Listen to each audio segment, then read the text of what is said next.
அஸ்ஸலாமு அலைக்கும் friends, welcome to மா20 பசங்க. இப்போ நம்ம புதுசாக திறந்துருக்க டெய்லர் கடையில் நிறைய வேலைகள்லாம் வந்துட்டுருக்கு. இன்றைக்கி பார்த்திங்கன்னா ஒரு டிசைன் ப்ளவுஸு, லைனிங் ஜாக்கெட் தான்.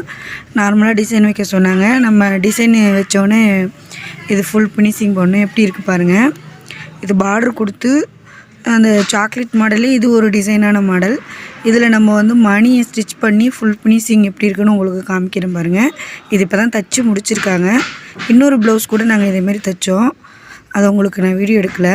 இது வந்து இப்படி தான் மணியை நம்ம கையாலேயே ஊசி கொடுத்து ஒன்று ஒன்றா நம்ம மணியை தைச்சி ஃபுல் ஃபினிஷிங்காக இது ஆக்கணுன்னா செம்ம கிராண்டான ஒரு ப்ளவுஸு அவங்க மேரேஜ் ஃபங்க்ஷனுக்கு போட்டு போகிறதுக்கு ஒரு சூப்பராக இருந்துச்சு. இப்போ பார்த்துக்கிட்டிங்கன்னா அதை பாருங்கள், ரெடி ஆகிடுச்சு. நம்ம வந்து கொக்கி எல்லாமே தைச்சி ஃபுல் ஃபினிஷிங் கைக்கும் பின்னாடிக்கும் இப்படி கொடுத்துட்டோம் ஒரே மாதிரியாகவே. எப்படி இருக்குது பார்த்தீங்களா? இது மாதிரியான டிசைன்களுக்கு